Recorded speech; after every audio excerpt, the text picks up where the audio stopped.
लेकिन खर्च अपने अनुसार करता। बेफजूली खर्च नहीं है। मुझे जरूरत जमीन की है, मैं भूमि में ही लगा। इस समय एक ही इशारा है भूमि की, जमीन ले लो। परिवार बड़ा है, एक घर में गुजारा नहीं तो दूसरा घर बन जाता, तीसरा बन जाता। तो हमारे पास हमारा परिवार 45 करोड़ का है तो 3 आश्रम के 10 आश्रम बन जाएंगे। तब भी तो नहीं आप सबको रख पाओगे छाया में। लेकिन प्रयास ये है कि व्यवस्था तो आपकी कुछ बन जाए। अब बड़ा लोग सशंकित कि 4 साल में 3 आश्रम और वहाँ कुछ नहीं। जहाँ लोग 3-3, 4-4, 5-5, 6-6 अंकों की सेवा देते हो कुछ नहीं। कहाँ चला गया? ये कहाँ जा रहा है? ये सब ऐश्वर्य में जा रहा और गुरु की सच्चाई छिपाने में ये कोर्ट कचहरी सब जगह घूस और रिश्वत ले जा रही। मैंने कहा तुम चाहे जितना घूस रिश्वत दो, मैं ये सत्य छिपने नहीं दूंगा। मेरा भी प्रयास है, मुझे अपना गुरु परिवार इकट्ठा कर लेने दो, तुम्हारा ये सब रात छिन्न भिन्न हो जाएगी। कुछ नहीं कर सकते और फंस जाओगे। मैं तो तुमसे भी कह रहा हूँ, अभी मान जाओ अच्छी बात है, आगे फिर आपको यानी मतलब क्षमा नहीं होगा, माफी नहीं होगी। क्योंकि तुमने संगत का नुकसान, लोगों का ये 10 साल का समय तुमने खराब किया है, गुरु से अलग रखा है, गुरु के बच्चों से अलग रखा, अपने स्वार्थ में फंसाया है, लिहाजा ये सजा तुम्हें भोगनी पड़ेगी। अभी तो मैं बचने के लिए उनसे भी कहता, अरे भाई सब सत्संगी है, सब एक ही गुरु के शिष्य हैं, एक ही पाठशाला में पढ़े हैं, गुरु ने एक ही शिक्षा दी है, तो ये लड़ना भिड़ना किस बात? ये निंदा आलोचना ये कैसी? ये रुपए प्रेमियों से सेवा लेकर और वो सेवा रिश्वत में देते, इनका कार्यक्रम बंद करा। बताइए, अरे सेवा सत्संग कराने में दी जाती कि सत्संग बंद कराने में सेवा दी जाती? ये भी तुम्हारे पास अकल नहीं है कि हमारी सेवा कहाँ लग रही। गुरु का सत्संग रोकने में तो गुरु का विरोध है। सत्संग हमारा आपका नहीं, गुरु का। वो वचन गुरु के, किसी प्रेमी से मुझसे हो आपको सुनना चाहिए। मैं नहीं कभी कुछ करता हूँ, इनके कार्यक्रम बंद कराओ, ये मेरा काम नहीं है। अगर कुत्ता किसी को काट ले तो क्या वो व्यक्ति कुत्ते को काटेगा? लोग क्या उसकी युक्ति सोचेगा, उपाय सोच लिया और ये सब जगह करते। अभी आपका बैराज स्वीकार, मैं चाहता था वो भूमि जहाँ पर जय गुरुदेव यानी मतलब भूमि जो तक खेती काश्तकार संगठन की स्थापना की थी बाबा जी, मैं उसकी जानकारी देना चाहता था।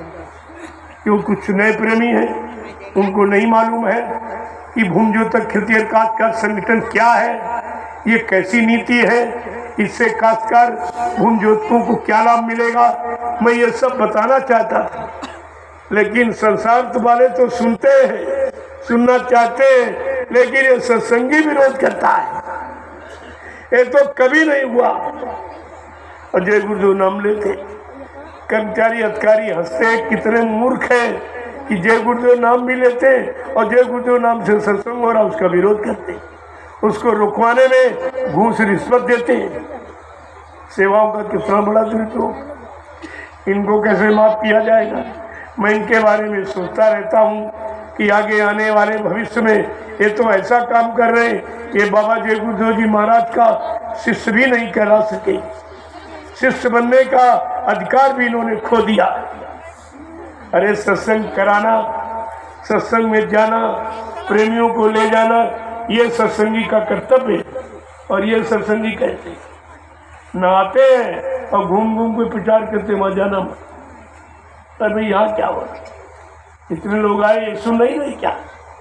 यहाँ तो मैं किसी की बातें नहीं करता, सत्य जरूर कहता हूँ, क्योंकि एक सत्य नहीं कहूँगा तो सत्य का द्रोही कहलाऊंगा, तो बहुत जरूरी है। और कोई तो सत्य कहने वाला होना चाहिए। जैसे महाभारत में कोई नहीं बोला, न महात्मा यानी न मतलब जितने थे उसमें गुरु द्रोणाचार्य जी थे, कृपाचार्य जी थे, विष्णु पितामह, ये सब श्रेष्ठ सब जानकार, लेकिन ये किसी के मुंह से नहीं निकला। ये अधर्म है, ये पाप है। ऐसे पापी राजा के साथ में नहीं रहना चाहिए। और सब उसी का गुणगान गए, उसी साथ रहे। लेकिन उस समय भी कोई था, महात्मा विदुर, जिन्होंने इस्तीफा दे दिया। ऐसे अधर्मी राजा के राज में मैं काम नहीं करूंगा, मैं महामंत्री पद से इस्तीफा दिया। यहाँ किसी मंत्री मिनिस्टर ने इस्तीफा दिया? इतना अत्याचार, अनाचार, भ्रष्टाचार, पापाचार, हिंसा हो रही है, किसी ने त्याग पत्र दिया कि माँ ऐसी धार्मिक भारत भूमि है जिस पर भगवान राम ने धर्म के लिए रावण से लड़ाई लड़ी, कृष्ण भगवान ने धर्म के लिए महाभारत किया। आज उस धार्मिक भूमि पर जब धर्म का इस तरीके से लोप हो रहा है, लिहाजा मैं काम नहीं करूँगा। किसी ने नहीं कहा। सब स्वार्थी लोभी लाठी, जानते हुए समझते हुए भी कह नहीं पा रहे। तो तुम गुलाम हो पक्के, जो सच्चाई को नहीं कह पा रहे हो, अच्छाई को नहीं कह पा रहे हो, फिर तुम्हारी नियुक्ति किस लिए की गई, ये भी तो समझो।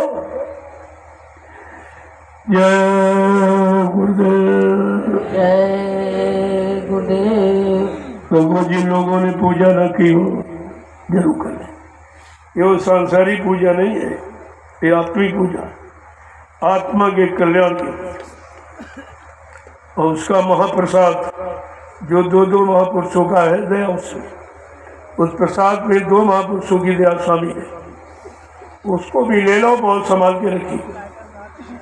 उसमें और मिला लो तो साल भर आपके काम आएगा। कोई परेशानी मुसीबत, लेकिन सत्य आपको शाकाहारी रहना। अंडे, शराब, गोश्त, मांस, मछली से दूर, निंदा, आलोचना, बुराई से दूर, दूसरे के धन, स्त्री से दूर, ये परहेज है। अगर आप परहेज करें, मैं दावे के साथ कह रहा हूँ कि आपको यहाँ कोई बीमारी, कोई परेशानी नहीं है। शाकाहारी बस एक ही काम तो है, हम कोई परिवार तो छोड़ते आपका नहीं, बाल बच्चों से अलग करते नहीं, खेती, दुकान, दफ्तर बंद कर